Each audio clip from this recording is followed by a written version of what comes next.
I'd like to introduce to you a band that you know and love. Come to you like the sound of equipment being thrown from a moving van, the sound of dead cell phones and oil rigs, the sound of empty parking lots and school buses. They love to live and live to love. Ladies and gentlemen, Jesus Children of America, the White Stripes. Hello, come on in. The water's great. My name is Ryan Schaap, and this is the hardest podcast to podcast. The only podcast out there covering the White Stripes. And we're doing it one song at a time, one song per episode. How is everybody doing? Look at this mic arm. Whoa! I was having a little fun. I am Ryan Schaap. I am your host. I'm freshly showered. I'm fresh out of a box fit class.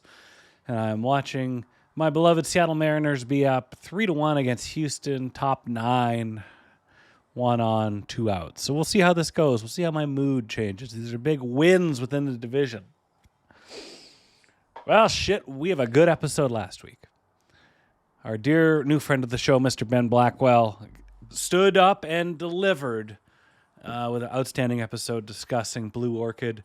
Now it takes two to tango. So I was here too, riding coattails. A lot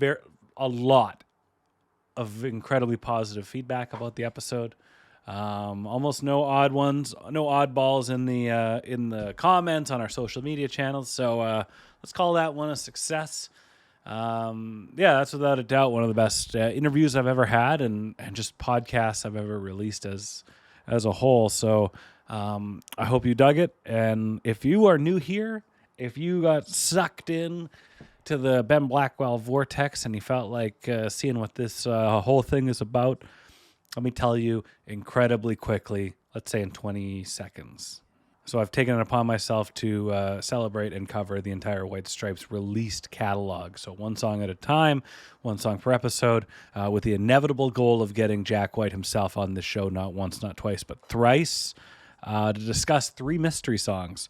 And this week I'm cooking up my first little scheme for a formal ask. So every week, one song comes off the list. Through process of elimination, you start to get a good idea of what maybe one of those secret mystery songs could be. I think we all have our suspicions. And if you're at home right now listening or you're watching at youtube.com/hardestpodtopod, I'm going to let you know right now. The 3 mystery songs that you've selected in your head, they're very good, and I completely understand why you would pick those. But mine are really good, too. So you can't see it because of this mic arm. Wearing an Arkell's long sleeve tee. For those south of the 49th parallel, Arkell's are outstanding band out of Hamilton, Ontario. Just a little west of Toronto. And they're going on a very unique tour that kind of resembles the No Name tour a bit. Playing in choosing significant or meaningful venues, but also choosing venues that are going to get the most out of a crowd. So we saw they were in town here for 3 nights: Thursday, Friday, Saturday. We saw them on Thursday and on Saturday night. We did not do the Friday nighter, but we went and saw them in a strip club, the Penthouse here in Vancouver. The Penthouse has gone quite viral in the last few years for very clever marquee signs. They made worldwide headlines when the U.S.-Canada conflicts began, and they had a Forever Neighbors, Never Neighbors marquee. And, well, the gimmick is one was spelled the correct way, the Canadian way, with a U, and Never Neighbors was spelt without one. So a little tip of the cap there. So that band played their first show ever in Vancouver at this strip club for some random free kind of new music fest. Their concerts don't happen at this venue. Naked people do. So anyway, for the marquee for the Arkell show, it said Arkell's Thursday, 7 p.m. in brackets, fully clothed. So that was outstanding. And then we saw him on Saturday night at the Commodore Ballroom, the historic Commodore Ballroom. That's where we saw Jack White twice on the No Name tour. And funny enough, that's where I met the lead singer of Arkells, Max Kerman, at the No Name tour the second night. He was there for a bachelor party, and that was part of the the dossier, if you will. So I come out of the bathroom, and there's Max Kerman from the Arkells. So I chatted him up. And I was with our friend of the show, Mike Noble of Hotel Mira, and he also chatted him up. And I think I mentioned last year I want to have him on the show, and now I really want to have him on the show because he was saying how he was quite inspired by the way Jack White announced and put on the No Name tour, and the Arkells are doing something maybe a little similar, or something that the No Name efforts are reflected on the Between Us tour, which is a unique approach at touring, and I think it was great. And to see a band you normally see at a hockey arena play in a 275 cap strip club, you don't replicate that. You can't manufacture that. So, time seeing the Arkells, and here I'm gonna peek behind the curtain. Here's the TV. There's the TV I'm watching. It's up there. So that's what, if you're wondering where my eyes are going, there's two outs. Going to see the Arkells, and then my interview and kind of fallout with what followed with Blackwell's episode. Rock and roll is living and breathing, and we're breathing its air, and I'm breathing its air, and I got something that's just something tangible. It's been a special week, palpable energy within my week. So I thank you. I thank Ben Blackwell. So on the show this week is Dwight from the Zolas. He also has a solo project, Dwi. I'm not actually sure how we pronounce it. I'm just going to go with Dwi because it's short for Dwight. He records this episode from a hammock in the backyard, and goddamn, was that fitting for the occasion. So this was a great conversation. A friend of mine helped facilitate this. I'm going to say this. The song is Hypnotize off of Elephant. It might be Elephant Month here on the podcast. That's all I'm saying. I have some ducks to get into a row and some emails to reply to. But there could be 4 straight weeks of Elephant and a murderer's row. So it might be Elephant Sweeps Month. It also might not be. But I'm letting you know that when I announce if it becomes Elephant Month, there's a reason why I didn't do it. And with that, it is time for you to hit pause on this podcast and go to your streaming platform of choice. And I want you to listen to track 11, I think. 12? Might be 11. Off Elephant. Listen to Hypnotize. It's only $1.48, so listen to it a couple times. Why? Well, number one, we want it to be as fresh in your mind as it is in my mind, and it was in Dwight's mind when we discussed this. But we also want to help continuing to bring attention to this show through the fat cats at Third Man Records. So when they see that little blip of streaming data increase, they know that we're out here making some noise in the street. So with that being said, with Hypnotize fresh in your minds and in my mind and even in Dwight's mind, let's dial them up in the hammock. Let's talk about Hypnotize. Oh, the Mariners won. They struck out Yordan Alvarez, who we don't like. He seems like a lovely person, but he's just a Mariner killer.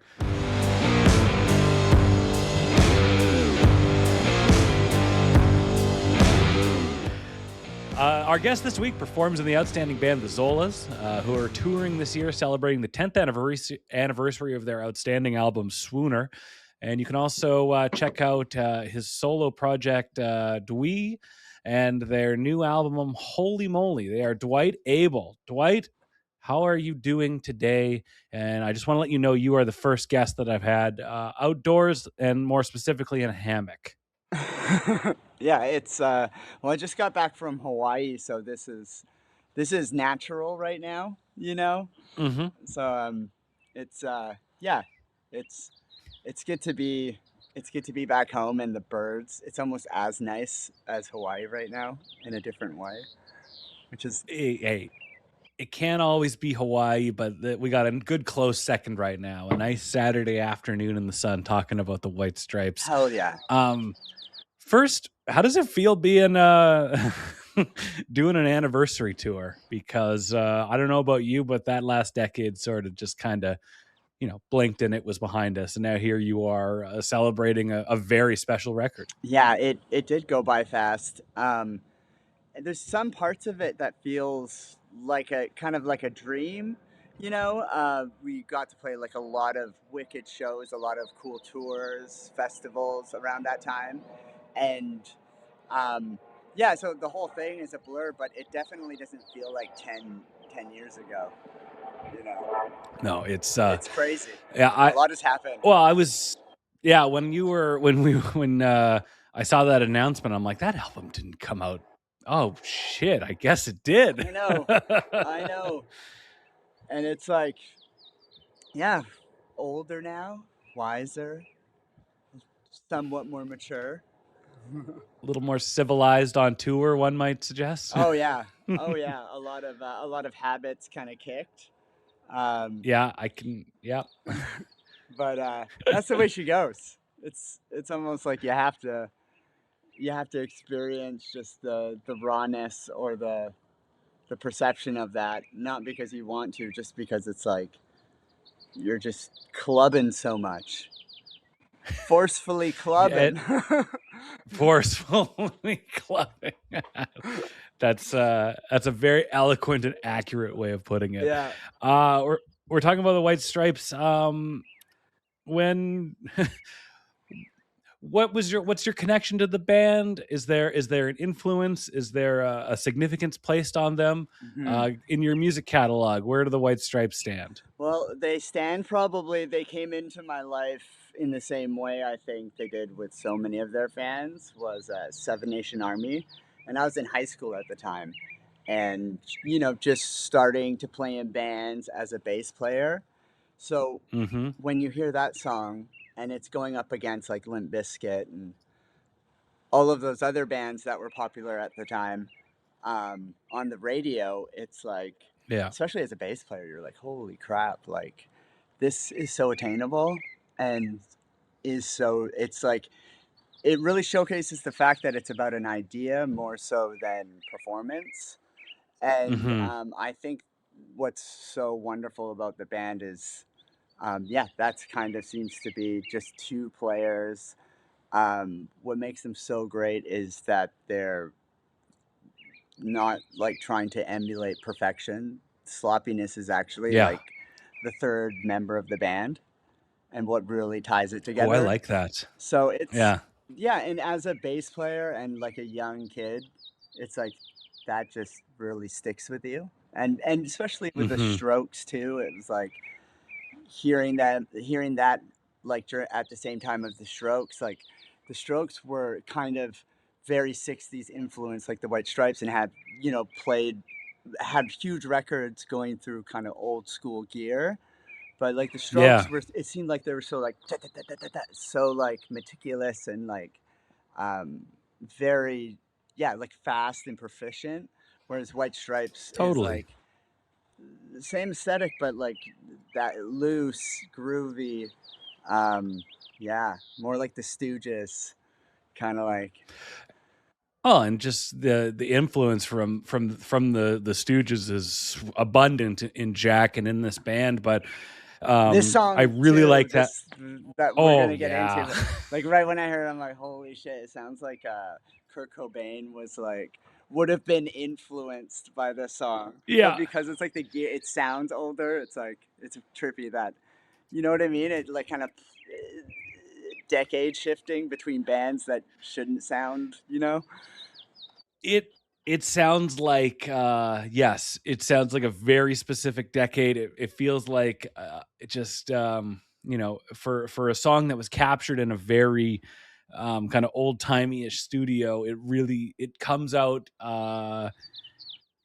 dripping when you listen to this. Like it is just it's a time capsule for something, for this late 60s British or kind of British invasion type of music that just Totally. Like, yeah, it's a little, maybe it gets a little overlooked on an album with such heavy hitters, but yeah, this is a very special song. Yeah, it really is. And I like definitely like that British like anti-Beatles movement. Um in a way, but like it's so cool that Yes. he's obviously like such a Beatles head. Mm-hmm. Dude loves the Beatles. So let's go into the song. We're talking about Hypnotize off of no, this is not Notorious B.I.G. This is the White Stripes. It's a deep cut off of Elephant, arguably their most successful album. And the origin story of this song is a little unique because in November of 2001, about a year and a half before Elephant comes out, Jack and Meg are doing a run of shows in the UK. They are doing some very integral or prominent press. They are doing stuff with John Peel. They're doing Top of the Pops, like a lot of key performances that really puts them over the top in terms of just like worldwide superstardom. But they also hear about they're already thinking about the next record.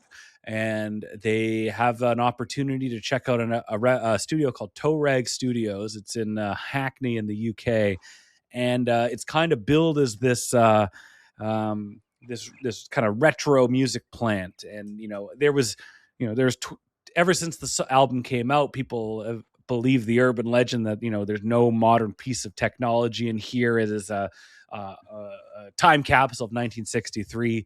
Well, that's not entirely the case, but there's a lot of vintage gear that really appeals to Jack and Meg. And like we just said, he's a Beatles head. There's a board or a mixer that they used on Tomorrow Never Knows. Ooh. So naturally they are so drawn. Good. Yeah, if there's a piece of Beatle related equipment, if it's for Tomorrow Never Knows, I'm taking it. Yeah, like the first Chemical Brothers song, like in a way, do you know what I mean? Like, God, like the first like hip hop piece, like kind of sounding like, yeah, it's so crazy that. And then they never did anything again that really sounded like that. Like that kind of like. Could they top that though? Yeah. Like I don't remember know. watching I don't the even Beatles know and Tomorrow Knows, man. Who knows, right? I remember watching the Beatles anthology, and they were saying like John had a challenge of doing a whole song with just strumming the G chord, and it's like, well, you won that challenge, pal. Yeah, you picked a good chord, my man. Really good chord. So they go check out Toe Rag, and they're kind of drawn to it. And to get a sense of the studio space and how it works for them, they record basically a loud song, which is Hypnotize, and they record a quiet song, which is It's True That We Love One Another. So they go there, 2 songs immediately come on, from that session, get put on the record. Have you been in a situation like that before as an artist where like you go to check out a space and hope that it works for you? And I don't know if I'm just curious if you've been in a situation where that space like helps the music, helps the creative process, and if you've been in a space that it's been detrimental to it. Mm-hmm. Well, I think it's really important to make sure that like you book a studio, and and it's nice to have that kind of fear of we could run out of time, and like if even if it's like a last minute thing or whatever, but it's nice to be in a studio where there's like a time crunch, and it does bring out a lot of these creative like sort of like now or never ideas in a way. But yeah, the Zolas we just recently recorded. Zach lives in France, so we don't hang out too much, and then so he booked some time to come here. We quickly booked a studio, so we kind of just had a situation like that where it's nice to schedule things and have like because we're not rich, studios are expensive. Yeah. Have you as an artist been in a space that just didn't work and didn't help the process, or like you said, you're just like time is money and it doesn't matter, we got to focus on making this as just getting this art out of our head and onto the tape? I think, yeah, and I've definitely been in a situation like that, and it's usually about the personality that's running the studio more so than the studio. You know, it's usually Okay. the producer that like maybe you're just not clicking with, or something like that. It's usually a personality reason, but I feel that. as far as studios, it's fun to make whatever work, you know, and whatever you I have like that. to totally, you know, use at your own free will. And that's what I love about the idea of Jack and Meg going into this studio. That's like, you know, we're talking about like, what was it, like 2001 or two? Yeah, late '01. Yeah, and so it's like everything is like sounds so produced, and it's like that new metal thing, and you know everything's being doubled, and even though they're going into this like really crazy situation, it's like it's old gear, but now it's new because no one's exposing themselves to it anymore, and it's like Yeah. it's and and the recording of that song of Hypnotize, it feels like there's this pressure, because it feels like they're looking at each other while they're recording it, especially in the bridge where it's like da na na na na na na na na na na na na, and then Oh, I that love this. part goes Yeah. on like for a bit, not bit too long, but longer than it ever does again when it repeats. So it feels like they have to Yeah. look at each other. He's like, "Oh, I made that one longer," and then when she comes, and then when he comes back in with the riff, she's still going like ga. You know what I mean? And then she busts into it. And I feel like most bands would be like, when I do the riff, you're just gonna start playing the backbeat again. You know what I mean? But this one, there's still like one bar of just like ga, and then she's probably looking at her like, all Yeah. right, I do good. You know what I mean? Oh, And it's like well, and it's really cool. And it's because they had probably that's that such a, time crunch or that pressure, you of know? course. Yeah.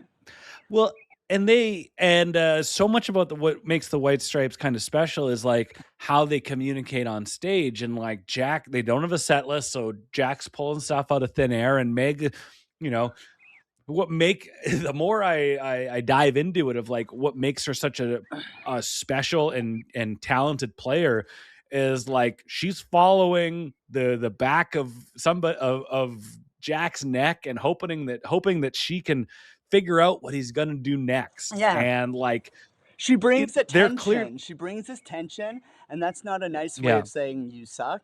It's this tension that like tight drummers just like they just don't know how to do because it's like they just can't because they're too tight. Or they're like they Yeah. focused on being like technically good enough so because that kind of stuff bothers them. And in theory, I Yeah. understand that, but own like in yeah, just her tension she brings, and the hook of that song is like ga guka. It's like that end tag where it's like the guitar going like buka, Da, da, da. and you hear a tight drummer playing it like recently when Jack White's been doing the song, and the part doesn't Yeah. really come out as like as a hook. It's almost like, you know Yeah. what I mean? But with her, it feels like it lasts longer because she's really falling down the stairs, and it gives you That is this a great feeling. way. That's a great way to describe that part of the Yeah. song. It's falling down the stairs. Now the song's not falling apart in any way, but it just creates this vibe and this just this atmosphere that yeah, it's all together, but it's almost not, but it's coming together at the last moment, Mhm. and it's just boom, boom, boom, Yeah. and it's very unique. I really like that a lot. And you always Uh, remember the time you fell down the stairs. Like getting it sounded like that. yeah, and you always remember that one time because like, you know, we're used to normally going down the stairs. Who wants to hear that all the time? You wanna just yeah, get close to death a couple times. So there's a Meg plays a pretty important part of this song, not just on the record, but in the creative process. This song goes back to about 1998. It was an experiment that Jack did to explicitly set out to write and record a demo of a song in the style of the Detroit garage band, the Hentchmen, which he eventually. No, he was not in the Hentchmen. Oh, no, he was not. Okay. I would have had Mm. could have had some people mad at me there. He was not in the Henchmen, and then he was going to gift them the song for them to record and release. So Oh, that's cool. they had the idea. He wrote it in the style of thinking about someone else, in a way. Yeah, Oh, that's and cool. and that's where that kind of 60s swing, kind of Stooges ferocity kind of sticks around. And kinky, but it was Meg. A bit kinky too. The Kinks, like. Oh yeah, kind of has that. Yeah, and it was Meg that said Jack should reclaim the song for them to use because the Henchmen never wound up using it. So Meg knew that there was something special in this track, and thank you, Meg. Totally. I think, so Zach does that a lot of the Zolas. Like he'll be thinking of other bands, and he's wrote songs like to show bands like Pup, or wrote a song in the style of Pup, and we ended up using it. So it's like I've actually been in that same situation, in a way. Now, did he write it to intend to give it to them, or just like, I feel like writing a Pup song today for us? I feel like it was to show them, because I think it was like he really liked their style, but really he wanted to write a course, It's like, I want to write a good course for them, like in their style. And I think we've kept all of them. I know he's done it for the Gins as well. Oh yeah. And maybe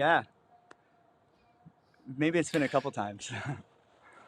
So what's also interesting about this experiment of writing Hypnotize for the band The Hentchmen, it was the Hentchmen lead singer John Szymanski was the one who recommended this Toe Rag Studios to Jack and Meg. And for those keeping score at home, John Szymanski plays electric violin on Hello Operator. He plays electric violin on songs on Distill. So all comes full circle. They go and record this song in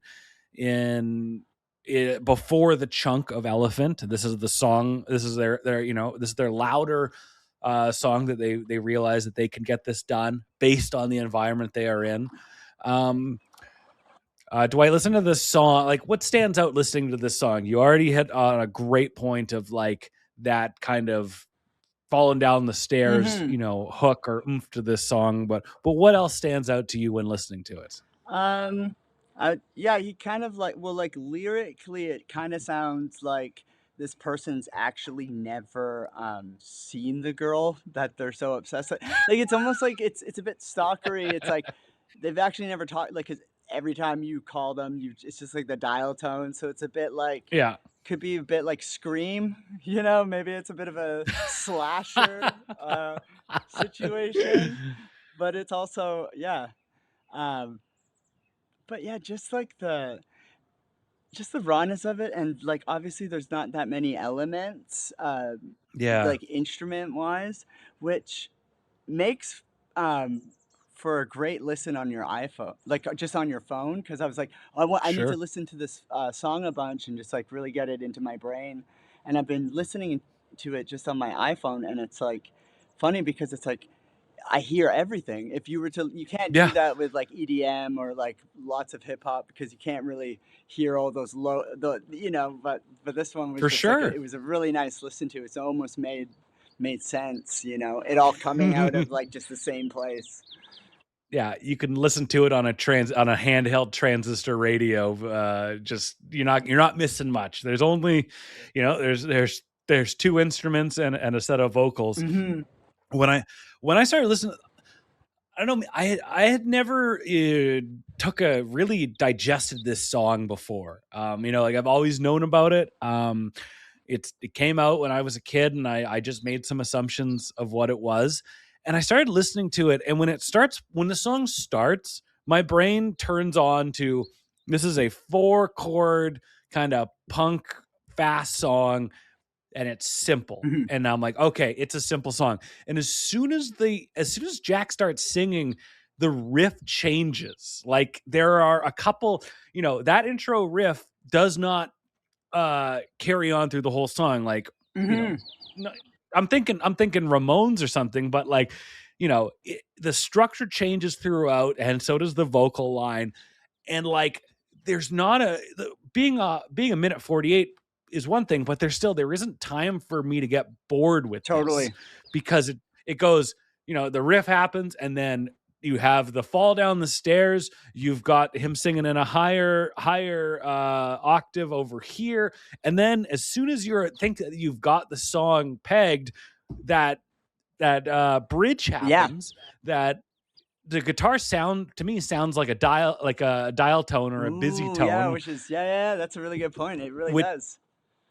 And then you just have this like, there's a couple of I really like Meg's drumming on a couple different levels, but this is just a naked snare, just doosh, doosh, doosh. There's no toms, and as soon as you get used to that, then it goes right back into it. And then there's the bridge again that's a little bit longer and a little bit sloppier, but just it takes you on this ride that you can't really get comfortable for, because everything kind of keeps changing for a song that's just that simple. Yeah, no, and that's such a good point. And the genius of that is, it's almost like you wouldn't notice unless you were like your mind was really in the song while it was playing, because if you step away, you're just like, oh yeah, dun, dun, dun, dun, dun, dun, dun, dun. Like I know this kind of song, like you were saying, but yeah, there's all those little things that I think only like us psychos really like hear, and that's what makes it so wonderful, is because it's like it is actually really hard to do stuff like that, because it takes so much patience, just to settle on that idea. Never mind get good at playing it. And yeah, yeah, you're right. This song, it's like, it seems easy, but it's like, this is actually confusing as hell. As an artist, explain how difficult patience is when writing or performing music, because I think that's something that gets overlooked. Oh, absolutely, especially as a bass player. I think having patience and being not embarrassed, or the idea that you're going to get judged because there's not a lot of technicality, because what's really important is that you just create something predictable and catchy, and it doesn't have to be fancy. It just needs to serve the song. And and the White Stripes, and Jack White now still is doing it. He really just serves this, like, his catalog is just so it's paying tribute to music that we've already experienced, and it's paying tribute to a lot of his favorites, obviously. But it's just like, it's timeless because he's doing it now, and because it's so true. And it's not about, like, he can wail, and she's a wicked drummer, but it's just like, the music wouldn't be as good if it wasn't as like caveman, like, as like, really like primal. Yeah.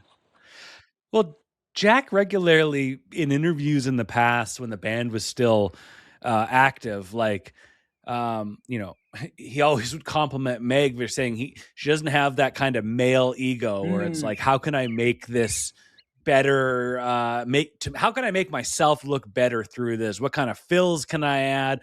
How can I make this complicated and stand out? And she's like, no, I need to serve the song. I'm inspired by, like, she cited Velvet Underground, of just like, what can we add to this song that's just like, it's a cog in the song. Like, it doesn't need to, you don't need to be the guitar virtuoso, or you don't need to be, God rest his soul, Neil Peart, but like, just how are we going to make a song that, look at us, we're spending 20 minutes so far talking about one specific song and how unique it is, and not like, well, this the talent of the players is really the conversation here. And we haven't talked about, like, specifically, even though like a lot of people into this band, and Jack White himself, we're not talking about like the gear or like getting into that, because it's like the way they are performing, and because it's like, it's not about the gear, it's about just finding that, like, which is a very because I know he's a very big gear dude, but it's about like it's about like how how simple it is and how human it is, and that's the most important part of their sound, is just like how human it really is. And it's like it I get confused so easily just in general, with people or like in communication, and it's like just dumb it down, Yeah. everyone, let's just dumb it down. Things are so confusing anyways, as it is, like, you know you want more heart, Just less knowledge. this song, when listening to it, like it sounds like a White Stripes song, but like there's a signature like White Stripes guitar tone that Mhm. I think is like not exactly on this track. Like it's close, but like it sounds like we're testing out this studio to see if it works. We don't really have the time Yeah, to fiddle, microphone placement. And so I've always thought this song, while it does sound like the White Stripes sonically, it's kind of off like a little bit, which just I like a bit more. It like this song sounds like they've walked into a room and there's gear that's waiting for them and it's totally. on and it's like you gotta go. Mhm. And it in the guitar tone, I hear that in the bridges and the just off a hair, I hear that, and it just it's a it isn't the most it isn't like the best or the most remarkable White Stripes song, but it does such a good job of capturing one of the many things that just keeps that made this band special, which is just the spontaneous approach to recording and capturing music Mhm. and capturing what's special. Yeah. And for that, I love Oh, that. me too, and especially for a time where it wasn't cool yet, really. To I keep coming back to this, but just you got to compare what was going on musically during that time, Yeah. and it's just so cool that like they they did it being spontaneous and just ending up in a studio, and it's like and loving vintage. It's I so cool. I couldn't agree more. You mentioned the lyrics being a little scream like, and I Maybe I not on a also murderous way, but definitely like well Jack stalkery, at little stalkery, like it was. This has come up a few which I times in the love, by songs, the way. like I'm pro stalker. these lyrics. I I grappled with it for a few episodes that like they didn't age that well, and then there was a past guest who brought up like Jack's there's this childlike imagery and there's this childlike approach to music, and like how do you approach a girl that you like in elementary school? Well, you either like tease her or push her and like, why don't you know that I like you? Mhm. So I And think he then you kind get of right. married right away, like in the playground. It's like they're married now. So when you I that really like smashed the mirror for me or smashed the glass, or I'm like, oh, like they are right up, they're very upfront, like we want to portray, the characters we are kind of portraying are kids essentially, or childlike. And so like, why would a kid be able to write a song about like how to, properly pursue and impress and charm on someone else? It's like, yeah, it could be a little clunky. And he's like, yeah, it comes off. I think it comes off in the lyrics like that. Like, I don't really know what I'm doing. I'm trying my best, and I hope that you clue in that I actually really like you, and I'm not going to be a jerk like the other guys that are telling you lies like this. Yeah, So well, and it's a bit steampunk too, because he can't be a jerk, and because he's trying to like hypnotize. Like he probably got into it, bought like a dumb hat, and then like the character, not Jack White. I'm not dissing yeah, his hats. Um, that man has good yeah, hats. man. Oh, his blue hair phase was very inspiring. I loved it. Hell I yeah, loved his blue the hair phase. Millhouse The era. Millhouse. That's really good. Yeah, I watch a lot of The Simpsons, and my family's really into it. My two boys, and yeah, Yeah, it's Millhouse is he's a good character. It's really good. He's and we important. and we know a very important cameo on an episode of The Simpsons about 20 years ago. It was the White Stripes. Yeah, that's right. Well, like maybe he's actually singing about Millhouse, because I could see Millhouse hypnotizing Lisa. and Totally. yeah, yeah. And then he can never get through because like Homer just keeps on hanging up the phone or something, or it's like something's going on there. But yeah, I'll take it. yeah, I like the avenue we're going down yeah. here. I was listening to this song a lot in preparation. Like typically I'll just the day of or the day before, just like kind of put it on repeat and really just take it in. To find something I never, didn't hear before. Well, this song is quick. Like it's a $1:48. Like it is fast and intense. But I kept finding myself realizing I had to skip back to it about halfway through The Air Near My Fingers, which is the song after it on Elephant. And I'm like, I was really marveling, like these two songs work so well together. Is that the one Like that comes after? right Yeah, after, it's yeah. like It just goes right into it. in a key where it's just like feels really good after that key Yeah. too. Yeah, I noticed that too actually. Felt very side 2 of Abbey Road, where it's like they all kind of blend into each other. And while that one's a little more intentional, it's like I really feel that when they're putting together the track listing for this, that there was an effort. Like these two work really well together and just complement each other. Because The Air Near My Fingers has a lot more moving parts.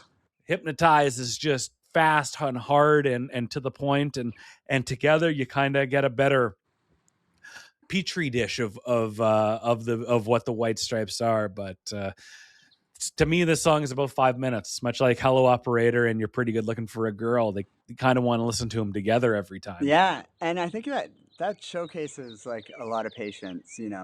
Being able to like, because they talked about like, guys, this song isn't even 2 minutes. Like someone said that in the room. Like, Sure. and they could have easily gone back to any one of those parts because, like you're saying, like you kind of want to hear it again and again and again. They could have done that with this song, but they're just like, nah. It's done. Yeah, and it's like that's such a punk rock statement too, having a minute something song. It feels punk. Feels so punk. Well, so much happens in this song. Like if this song was like 2.5 minutes, if it was an extra verse or something, I'd be like, you don't need it. Like you don't have time to relax or get like complacent with the song because it's constantly changing and then it's over. I'm like, well, great. I'll listen to it again and again and again. Like that's what I want. Yeah, where it's actually 5 minutes long, but the song hypnotizes you into thinking it's like a buck something. Inception. We're all hypnotized by Jack White. You clever bastard. Let's go to some reviews here. Pitchfork hilariously gave the album gave Elephant a 6.9 out of 10, which yeah, nice. They now that they were big, they were a little more critical. So they said this: the problem is that Jack White aims to honor his diverse heroes with too limited a palette. It's like paying tribute to Edward Hopper, Ansel Adams, Robert Cole Scott, and Georgia O'Keeffe in a mural with a foot pump operated Wagner power painter and buckets of red and white. Hypnotize valiantly strives for the Stooges, while Girl You Have No Faith in Medicine gives up 4 fingers to a butcher's knife on the altar of Led Zeppelin. Such poetic writing pre-AI. Yeah, congrats, Pitchfork. Yeah, it's like they like to hate on things because they get to like sound cheekier. But how is it it's not a problem. I like how it's a problem. It's yeah. It's like, oh, the band sounds like the Stooges, but not enough. Like, yeah, they're not a tribute band. They're just like, here's things that we like in music that we're going to help paint our picture with. Like, why does a tribute need to be fucking Jason Bonham's Led Zeppelin? Like, no, you here's the vibe, here's the energy, here's the spirit of it, how it works with this song. Great. On to the next one. I don't know about you, but when I read that, I just kind of chuckled. Like, so do you want a tribute band, or what are you looking for exactly that you're slagging them for that? Yeah, I don't think they're. It's because I don't really remember like that time when it was released, just because like it's such a long time ago. But like looking at that song or what they were doing and how they were being influenced now, it feels cool. It's kind of like when you hear the stories of like the Beatles being influenced by like Bob Dylan or vice versa, and like they're all like trying to sound like Elvis, and like, if Yeah. it weren't for our heroes, that that's why we have our sound, because that's like sound. It's just like it's built on influence. It's how it changes its DNA, and yeah, I think I don't think it sounds like it sounds like he's living that era. He's not just trying to like sound like it. He's actually, it feels like they're living it. You know. Yeah. Well, and just that approach to capturing music, where it's like, I mean, look how many songs the Beatles recorded in such short amounts of time with limited, with an 8-track. Like, That's crazy. it's an homage, but it's also like, they're kind of doing the same thing. I forgot to touch on it. Like, Jack's kind of crooning a little bit in this song, Mm-hmm. like of that era, and it sounds like, much like the guitar, like it sounds like Jack, but he's kind of hamming it up a little bit, and I really dig it. It's like, add something different to this song. You don't have to, just because you have a recognizable voice, it doesn't mean that you have to sing every song the same. Like, Mm-hmm. go nuts, man. Yeah, and it's yeah, totally. He's such a cutesy lyricist too. Sometimes I was just thinking Yep. about like love in just like a really cute, like poetic way, or like, but yeah, also with like a very just like punk voice, like just yeah. He's he's something Yeah, special. fuck yeah. NME, they like the album, the old New Music Express out of the UK. They said Elephant is full of songs that sound like their subject is sex and read like it's actually inadequacy, which I thought's outstanding. Hypnotize, a belting evolution of Fell in Love with a Girl, sees Jack trying to desperately control a woman before he collapses into meek chivalry and pleads, "I want to hold your little hand if I can be so bold." Um, No which I like. no publicist would let that review slide anymore, or it's like, but it's really cute. It's so funny. It's true though. The shit that guy sings, it's always just like really cute. Well, actually, I don't know what Seven Nation Army really is about. It's just kick-ass imagery.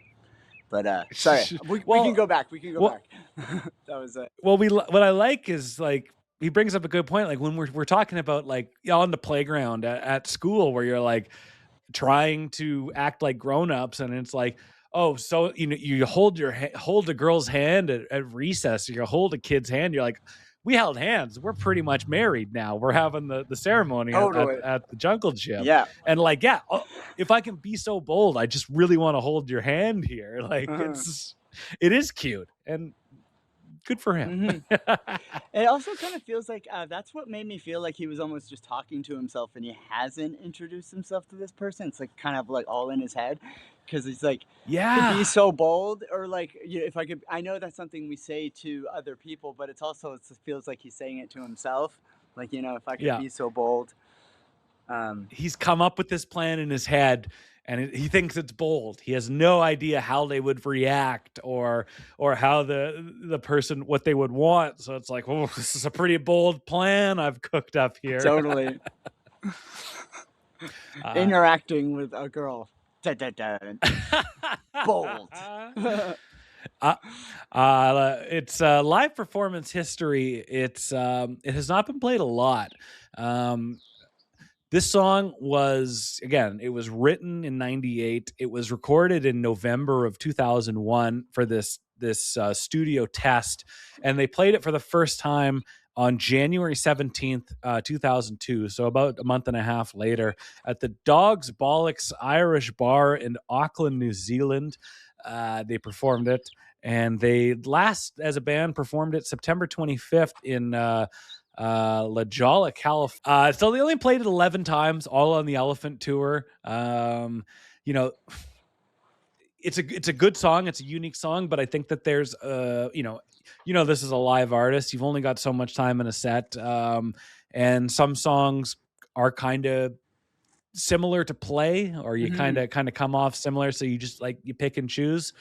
So yeah, it only was played 11 times. And then as a solo artist, seemingly Jack remembered this song, or just a little brainworm happened, because he started playing it on this last tour, the No Name tour last year.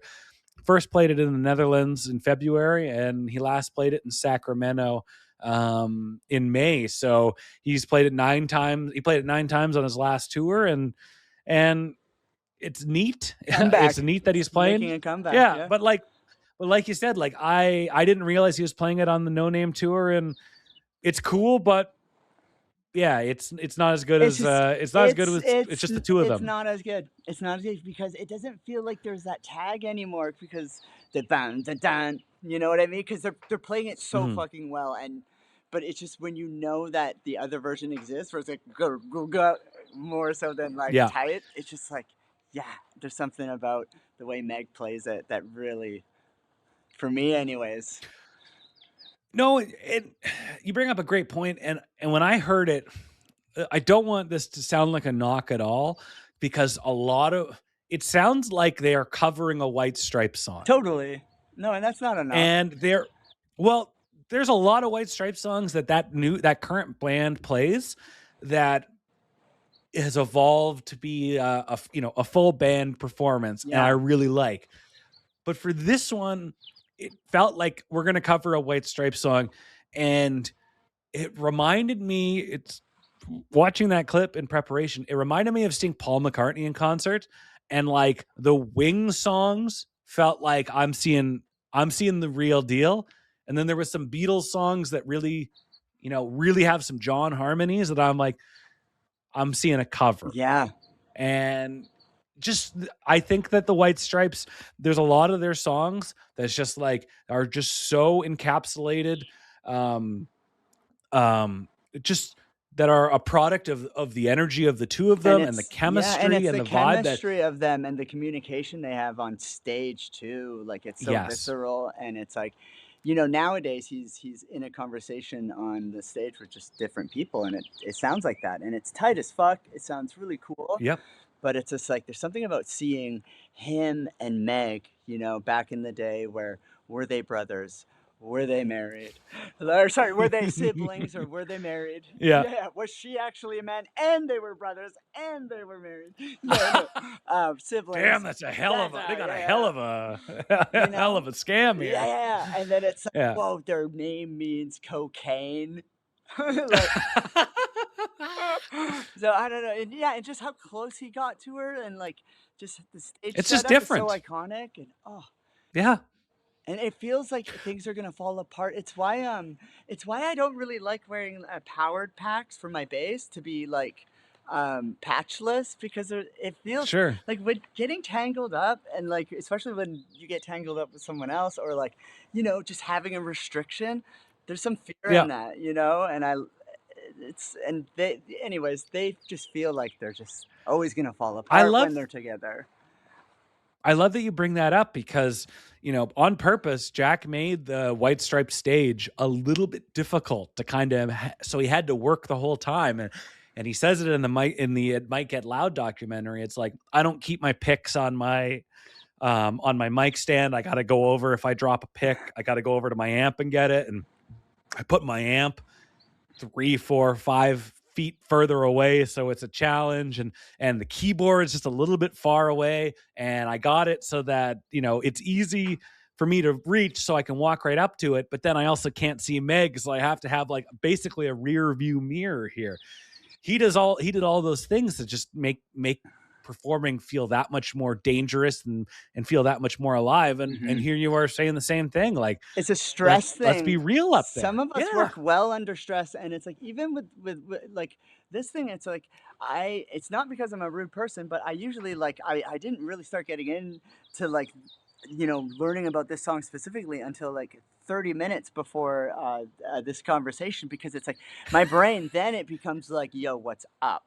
We don't need to memorize. We're just going to soak in so much information all at once and then go do it, because then you're going to just forget it. So like, I get that. Like, just like, I love that he moves things farther away though. That's actually like, hearing that, I'm like, oh, that's cool. Like, he's jogging the whole time, like, You Getting have the to. steps And in. then by the time you get to the instrument, it's like you're so full of adrenaline because you didn't have to overthink it. 'Cause Totally. You literally just got there.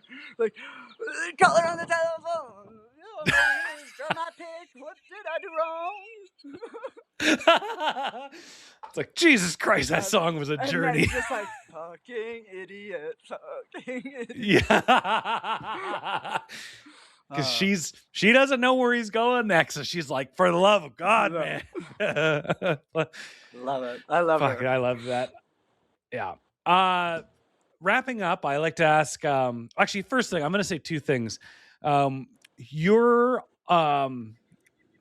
let's just say, sonic representation of falling down the stairs through that part in Hypnotize, I love. It reminds me, that's the second time in doing this podcast where somebody has described something so perfectly. Well, that's drummer talk. Yeah, like that's total drummer talk. Or like when you're talking but about it's a great. beat. Yeah, you say shit like that. It makes it so much easier. That visual representation, because then it's almost like you're cinematically doing it, like picturing like you're doing the sound effect for it, and like your brain just recognizes stuff like that and those are the hidden things about music that's so wonderful. And the White Stripes do such a good job with it too. Yeah. You said it perfectly. You set the scene perfectly, and it reminded me of a previous guest, photographer who captured the band, Chris Polinsky. He said the song "Why Can't You Be Nicer to Me" sounds like you're walking and your boots keep getting stuck in the mud. Nice. And then I'm like, well, fuck. Well, that paints a picture and a sound. So you're gonna get injured. You're gonna get injured if you listen to the White Stripes. Basically, you're gonna fall down. You're gonna get stuck. You're gonna. Oh my God, your boot! You're gonna twist your ankle trying to get your boot out of the mud. It's a dangerous band. Forget Guns N' Roses. Yeah, I don't think Jack White's gonna come onto this podcast if we keep just talking about his music as like, this song sounds like you scraped your knee. Hazardous. It's a hazardous band. As we wrap up, I got to ask you, the next time you listen to Hypnotize, whenever that may be, when you hear this song, what's going to rattle around? What are you going to think of? What's going to rattle around in that head of yours? Well, you know what's so cool is that music is like it's a bookmark, and it folds pages to your life. Like so many songs that like I'll listen to and I'm like, whoa, this reminds me when I was this age and I was here. And now, and it seems like that doesn't happen as much as the older you get, you know what I mean? But totally. But now I'm gonna think about this moment, you know, and I'm gonna think about just coming back from Hawaii, and then the next day it's like, oh yeah, I'm on a podcast, and it's like, yeah, I'm feeling good right now in my life. So it's like, yeah, and that's, and you know, the guitar tone sounding like a dial tone. I'm gonna try to look for that more. But yeah. I got to tell you, like I'm gonna be thinking of hammocks when I hear this song. Hell yeah, yeah, and it's like it's such like an intense song too. So it's just like you'd be just like just swaying. So like.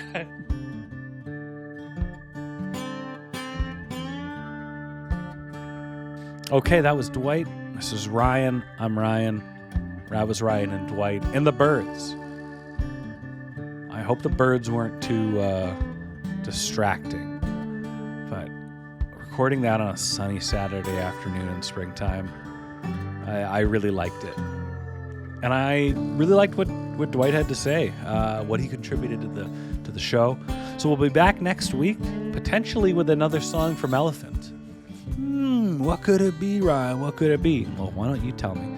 Send me an email, ryan@hardestpodtopod.com, or slide into the DMs on all of our social media channels. And with that said, the Hardest Podcast to Podcast is hosted and produced by me, Ryan Schaap. Artwork is by Catlin Likely. Amanda Schultz is our assistant editorial producer. And Mike Noble is our Gato.